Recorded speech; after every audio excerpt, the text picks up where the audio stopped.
Good morning. मैं doctor Vipin Dev, मैं consultant nephrologist and head of department saint Stephen's hospital Delhi. मैं आज आपके साथ डायलिसिस के डिफरेंट तरह के कैथेटर डिस्कस करूंगा, जिससे जो पेशेंट्स जिनको डायलिसिस की आवश्यकता है या जिनके रिलेटिव्स जिनको डायलिसिस की ज़रूरत पड़ी, एक तरह इन्फॉर्म डिसीजन ले पाएँ या उनको थोड़ा पहले से जानकारी हो कि डायलिसिस कैथेटर क्या है और किससे टेम्पररी डायलिसिस दिया जा सकता है और कैसे परमानेंट डायलिसिस दिया जा सकता है। तो उस तरफ जाते हुए सबसे पहले हम डिस्कस करेंगे, ये एक स्ट्रेट डबल ल्यूमन कैथेटर है। इसको हम ग्रॉइन के रास्ते जो पैर की नस में डालते हैं, जिससे हम टेम्पररी डायलिसिस करते हैं। इसकी लाइफ अराउंड 15 डेज़ के अराउंड होती है, जिससे हम डायलिसिस पेशेंट को देते हैं। तो ये वाले पोर्ट से ब्लड लिया जाता है और इससे वापस किया जाता है सफाई के बाद डायलिसिस मशीन के थ्रू।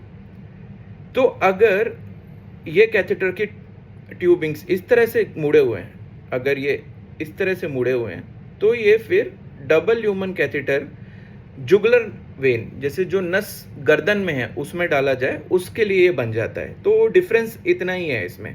तो ये सीधा है तो पैर की नस में जाएगा, और अगर ये इस तरह से मुड़ा हुआ आपको दिख रहा है तो ये गर्दन की नस में जाएगा। दोनों ही टेम्परेरी कैथेटर हैं और दोनों ही 15 से 10 दिन से 15 दिन यूज़ किए जा सकते हैं। इसके बाद ये एक ट्रिपल ल्यूमन कैथेटर है। ट्रिपल ल्यूमन जैसे आप देख सकते हैं, इसमें एक तीसरा ल्यूमन है और बाकी 2 डायलिसिस ल्यूमन है। तो इससे हम ब्लड लेंगे, इससे हम ब्लड डायलिसिस के बाद वापस करेंगे।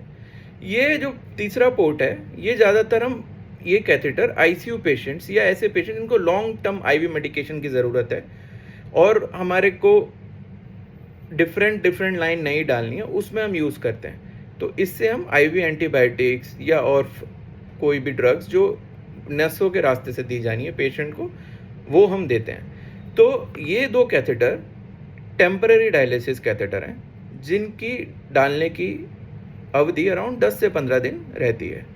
उसके बाद इनको चेंज करना पड़ता है या फिर इसी को हम एक परमानेंट कैथेटर में कन्वर्ट कर देते हैं। पैर का जो डायलिसिस कैथेटर है वो बहुत ही अक्यूट इंडिकेशन के लिए और बहुत कम दिन के लिए डाला जाता है, ज़्यादा से ज़्यादा 2 से 3 डायलिसिस, क्योंकि पैर की नस के ब्लॉक होने के या थ्रोम्बोज होने के चांस बहुत ज़्यादा होते हैं। इसलिए पैर का डायलिसिस कैथेटर ज़्यादा दिन तक अपने पैर में डाल के पेशेंट ना रखें। जुगलर कैथेटर जो जुगलर में या गर्दन की नस में डाला जाता है, वो थोड़ा लंबी अवधि तक आप रख सकते हैं। इसके साथ हम पेशेंट को डिस्चार्ज भी करते हैं। तो ऐसे कैथेटर को हम थोड़े दिन तक ज़्यादा रख सकते हैं, बट ये भी एक टेम्पररी कैथेटर है। तो परमानेंट कैथेटर क्या होता है? तो हम जब परमानेंट कैथेटर देखते हैं तो ये एक परमानेंट कैथेटर है। इसको परमानेंट कैथेटर हम इसलिए बोल रहे हैं क्योंकि ये स्किन के रास्ते नस में अंदर जाएगा। तो इसमें एक कफ होता है, कफ जो डैक्रॉन का बना होता है, जो स्किन में अधेर हो जाता है। तो इसको हम परमानेंट कैथेटर या परमाकैथ बोलते हैं। ठीक है। वैसे तो ये यहाँ के रास्ते, छाती के रास्ते, नीचे से स्किन के नीचे ये जुगलर नस में ही जाता है। तो रास्ता जाने का सेम ही है, बट एक परमानेंट कैथेटर है। तो इसको हम कब एडवाइस करते हैं पेशेंट को? ऐसे पेशेंट को जिनको अभी फिस्टुला बन के मैच्योर होने में टाइम है, जब तक उन्हें मेंटेनेंस डायलिसिस या डायलिसिस, ऐसी डायलिसिस जो हफ्ते में 2 से 3 बार उनको लेनी है, वो रोज़ करानी पड़ती है।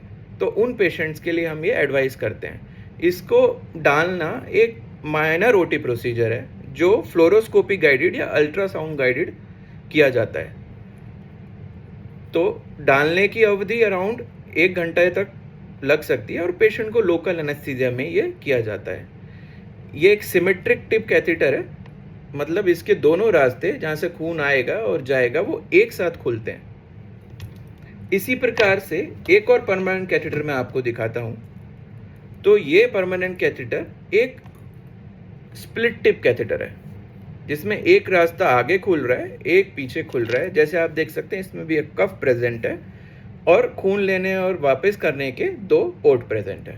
तो ये भी एक परमानेंट कैथेटर है, बट इसकी टाइप डिफरेंट है।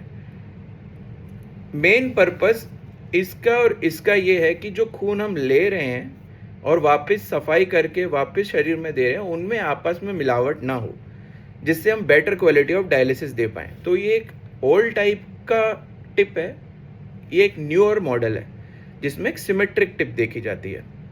तो इसको हम सिमेट्रिक टिप कैथेटर बोलते हैं और इसको हम स्प्लिट टिप कैथेटर बोलते हैं। तो परमानेंट कैथेटर आपके यहाँ से इंटरनल जुगुलर वेन या गले की इस नस से डाला जा सकता है।